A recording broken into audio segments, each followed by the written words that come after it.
de la peste negra. Ahora, en Irapuato, señores, donde se para la peste negra, hace ruido, hace lo que él quiere. Aún así, estos rivales que nos tocaron no son nada nuevo, ya tienen experiencia. Claro. Son de lo mejor que hay aquí. Pero ¿saben qué? Esta vez les tocó cargar con la derrota. Pero a mí me gustaría quizá una revancha, Cavernas. ¿Cómo ves?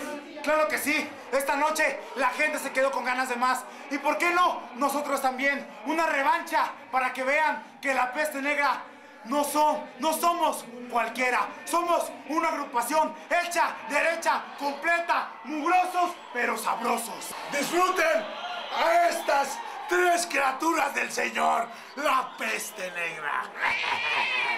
¡Vámonos, Chayo!